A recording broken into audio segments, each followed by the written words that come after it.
February 11th, 1943. Father and Hans were locked in a long discussion yesterday, or should I say Hans was locked in one of Father's long monologues. As it is inconceivable that Hans should go to school like other children, Father wants to take him on as a worker at the factory. However, Hans will have stopped making his own little devices. Hans's silence, his half-gaping mouth and staring eyes finally sent Father off in a rage. February 12th, 1943. I tried to broach the subject with Hans. I suggested he should obey Father. Learning a craft at the factory is his one chance to do something constructive with his life. He is so gifted and takes so much pleasure in making automatons. He did look like he wasn't listening to me, but I know he'll think about what I said. February 20th, 1943. It's not that Hans cannot speak, it's rather that he doesn't want to speak. He uses the least possible words for communication. Except with me, but he is still very economical with words. May 15th, 1943. Incredible! Hans was not just satisfied with learning how the assembly line works, instead he has completely redesigned it. Father and Monsieur Grips are taking a serious look at his plans. July 10th, 1943. Father has wanted to talk to me about my future since I passed my exams. He wants to send me to university because he says my intelligence is astounding. My heart was beating so loud. It is true I do love studying, but I couldn't bear to be away from Hans. September 2nd, 1943. What a ghastly summer. I have been permanently torn between my desire to go to university and my refusal to leave my brother. I talked about it with Hans, but he said nothing. That same evening I found my own little mammoth broken. October 9th, 1943. Hans had another fit of hysterics at dinner again. Father announced that Hans's new assembly line would soon be finished. However, they have removed the automaton parrots that shout orders as they were deemed superfluous. Hans was livid. He hurled his soup dish to the ground and stormed off to his bedroom. What will happen between the both of them when I'm not here? October 17th, 1943. Despite my scruples, I am finally leaving. Hans has not talked to me for a week. Father would not understand if I told him why I wanted to stay. My heart is so heavy. Christmas. It is so strange to be home. I had never left home for such a long time before. Once we were alone, Hans did not stop talking. Words just leaped from his mouth. How he laughed at his excitement. He presented me with a delightful little ballerina to replace the mammoth, he told me. I was touched that I started crying.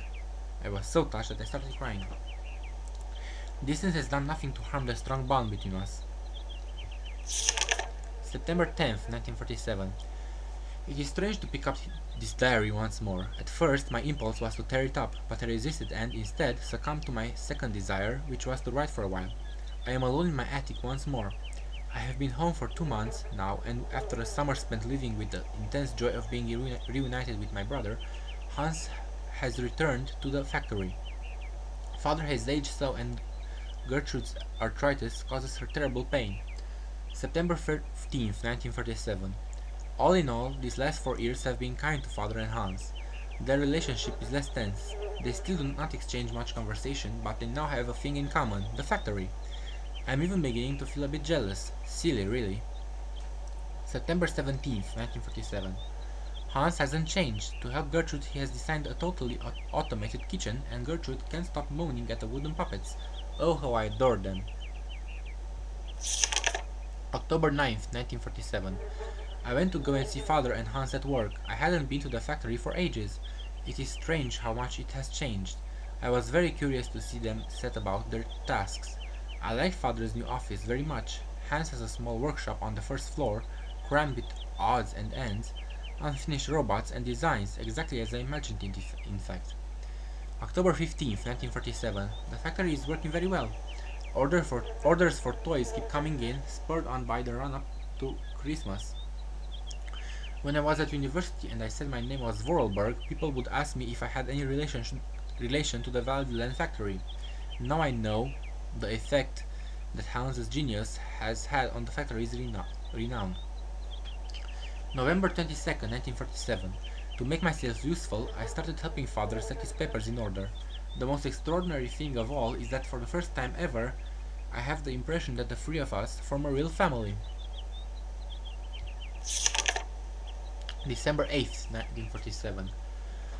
Hans never ceased to surprise me. Between home and the factory, his behavior is so very different. In his workshop, he is serious, concentrated, a proper young man who keeps his eye on everything going on, constantly on the move and in control. One has the impression that each single toy is his very own infant. At home, he turns back into a child once more and is either moody or a happy-go-lucky buffoon. Christmas, the most wonderful Christmas of my whole life. Hans and I could not stop giggling like children beneath father's disapproving glare. I know that he was only pretending really. Our hearts are so full of hope. January 5th, 1948. Hans came to see me in my bedroom yesterday evening. I felt terribly awkward, terribly ill at ease. I might have guessed. Hans wants to leave à la Dylan. The house and the factory. He wants to go traveling. He doesn't know where to or how or for how long. That's just like him. I was so shocked that I told him his plans were foolish. He left my room without a word, his head bowed. January 7th, 1948. I thought that he wanted to leave because of father, not at all. It's because of the mammoths. He wants to go tracking mammoths. I thought he had gotten over his obsession. I know my brother only too well. I wouldn't dream of telling him his quest is useless. It isn't worth it. He will not listen to reason. January 10th, 1948. I was so selfish the other evening. I returned to talk to Hans and asked him gently if he was sure of his decision. I already know what the reply is going to be. Nothing will make him change his mind. January 19th, 1948.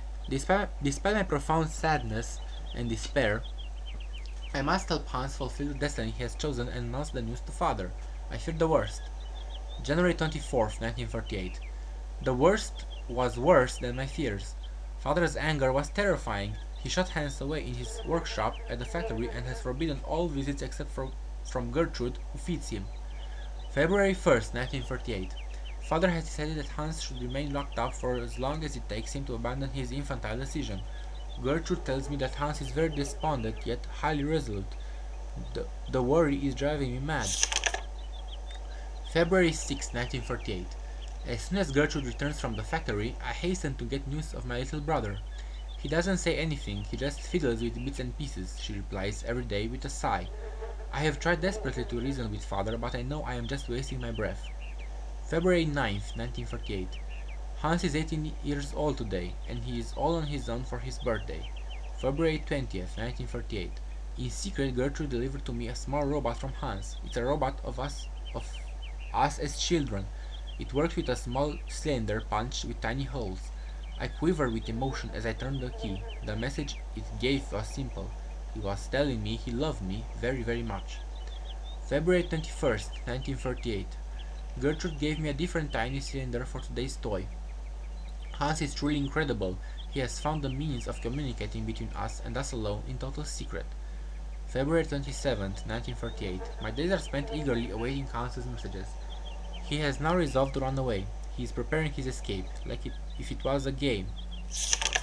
March 6, 1948. Gertrude has returned and she is beside herself. Hans has disappeared. Father has not even deigned to return to the workshop where he locked up his son, nor find out how he managed to escape. He just gave me a black look, as if he knew we were up to something behind his back. March 7th, 1948. It is beginning to dawn on me that Hans has gone. I miss him so much. Lord, please protect my little brother and watch over him for me. March 11th, 1948. With Hans gone, father now locks himself away night and day at the factory. The house is so gloomy now. March 12th, 1948. This morning I caught father in the drawing room installing a coffin on a trestle. The sight of it made my blood freeze. What on earth is he up to? My questions meet only with stony silence and a permanent black countenance. March 13th, 1948. Behind closed curtains, the drawing room with the coffin, surrounded by huge candles, has become a veritable funeral chamber. March 14th, 1948. This is ghastly. I have just understood what father is up to. This morning the priest came to pray before the coffin and I finally caught on. Father is in mourning for the death of Hans.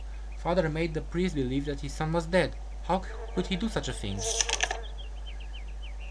In the madness of March 16, 1948. In the madness occasioned by his grief, my father grows ever more cold and calculating. He contacted his old friend Dr. Schmoll, who dully drew up a bona fide death certificate without even seeing the body. I dare not imagine what yarn he spun. March 17th, 1938. Hans's funeral will be officially held next Sunday. Father strictly forbade me to attend. This sordid masquerade makes me feel ill, but I cannot denounce the subterfuge, or else I will display my father's mental instability to the world.